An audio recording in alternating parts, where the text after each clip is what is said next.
All right, Coach Holiday, appreciate you coming on here, letting me interview you. Means a lot to me. I know sometimes it can kind of be a bit nerve-wracking, but I mean, shouldn't be hard for you. No, I appreciate you. Yeah. Appreciate you taking the time, buddy. Yes, sir.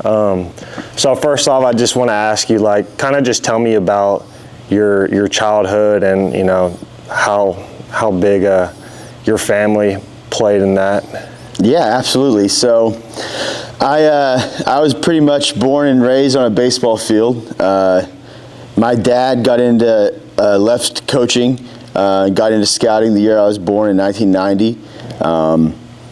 And my uncle at the time was still coaching at Oklahoma State. My cousins Matt and Josh were playing sports in Stillwater as I was coming up and growing up, and then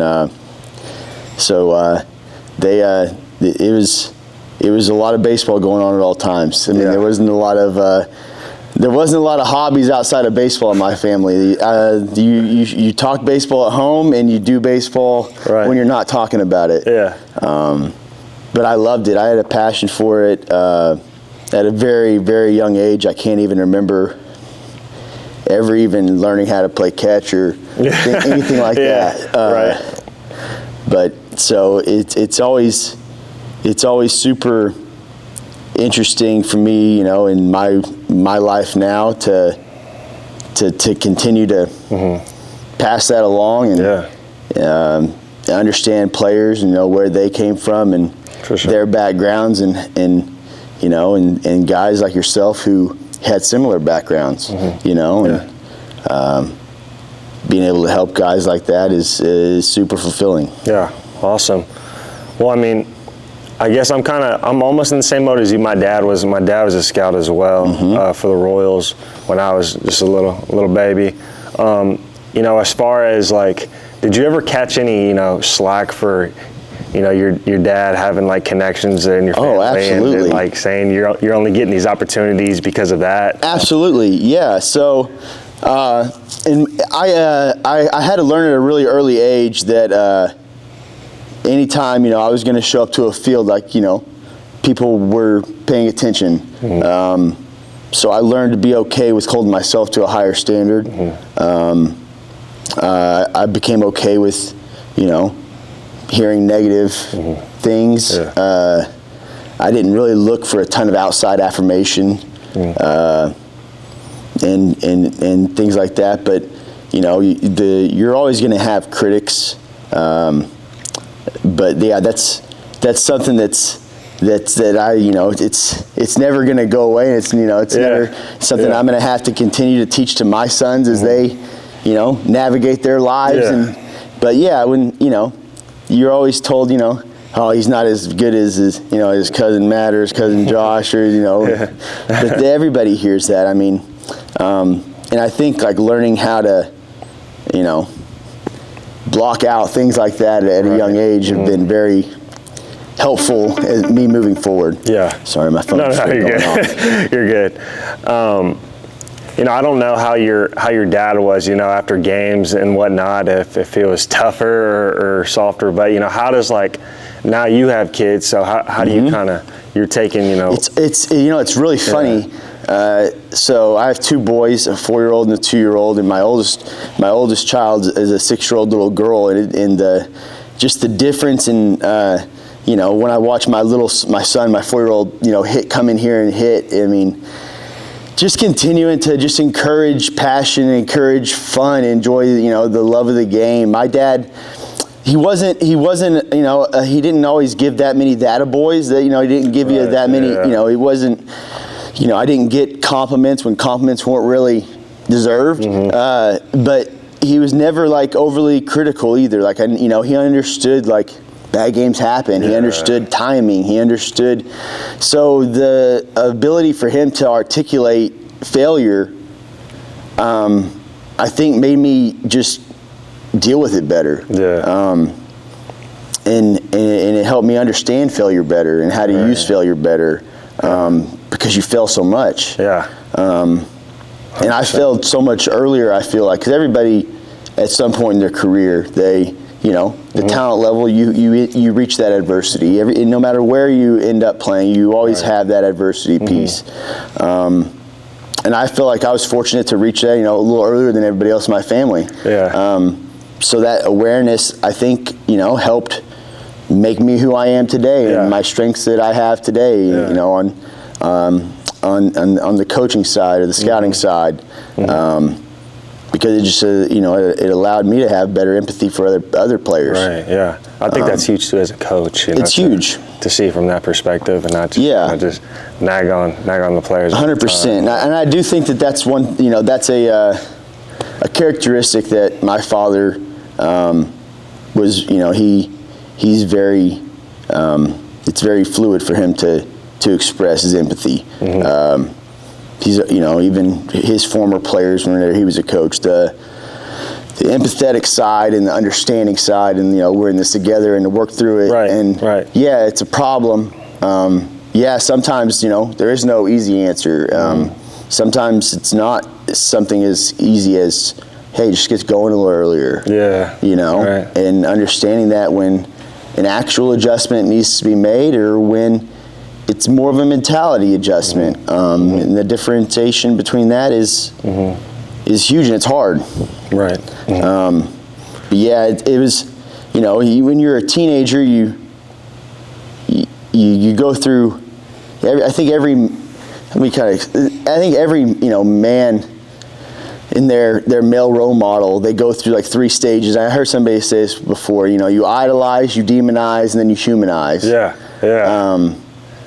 And I think I was able to go through that process like fairly early on with my father, to the point where he just became somebody for me to lean on. Yeah. He was a great role model. Yeah. Him and my Uncle Tom both. Without them, it'd be tough to.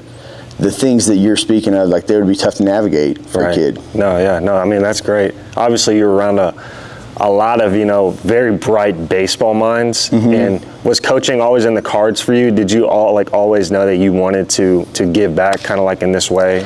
I did, and I've done different things on the professional, in the past playing career. I was a scout for the Dodgers. But yeah, my ultimate goal was to always be back in the dugout, to always be back helping players at this level, get to where they want to go. Right.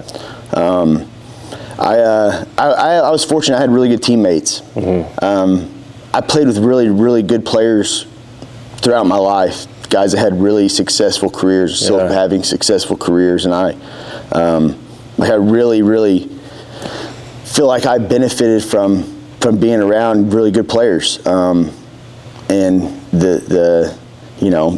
my ability to interact with my teammates and help them was something that I always found fulfilling. Like, I always really liked seeing my teammates succeed. Like, I really wanted to always acknowledge my teammates who had talent. I always had a certain awareness of guys' skill sets, you know what I mean? You're always told, don't pay attention to the guy next to you, but I pay attention in a little different way. Right.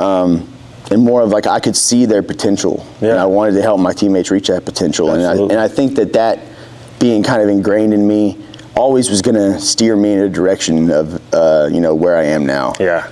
No, that's cool. So I guess you said you've always seen it from that type of perspective, looking at your other teammates' talent and them watching them develop. As far as recruiting goes, as a Division I college coach and being around big leaguers and scouting, what are you looking for in a player like these days? I know it can be different. Some guys are late bloomers. So what do you what's the main things you're looking for? Going back to my teammates, man, like I said, I was really fortunate to have really good teammates, and I'm also blessed. I have a pretty good memory. My ability to recall is probably one of the things that makes me have success in what I do, and the ability to see a 16-year-old and see, that's what this guy looked like at that age. Right. Like, that's how that guy moved at this age. Seeing their off-the-field mannerisms, see how they interact with their teammates, seeing a guy who, is locked into a state where like he's not going to fail for too long. Right. Seeing intangibles and things like that outside of the natural, tool set or physicality definitely helps you separate that, timeline of when guys are going to arrive. Mm-hmm. Right. No, that's and cool. being able to understand, that the humanized, to see the human side, and especially in our game, right? And there's so 100%. Many uncontrollable variables, but you'll see the kids who are seeing the game for what it is. You'll see the kids who have the ability to control the controllables, right? And then you add the tool set, being able to run, throw, hit, field. Right. Then you start to put together a puzzle, and the probability of that puzzle fitting. Yeah. Right. No. Yeah. Well, that's really good. I mean, this is probably going to be my last question, but I really want to hear your thoughts on this. As far as kind of being able to tell, if a kid, isn't going to fail for too long, like how you said, like, how would you say they react to, failure? Because you can hit. They're never too high or too low. Mm-hmm. You can kind of see them working through the process. Mm-hmm. You can see the frustration when they know that they let somebody get away with something they shouldn't have in terms of like a pitcher or a hitter.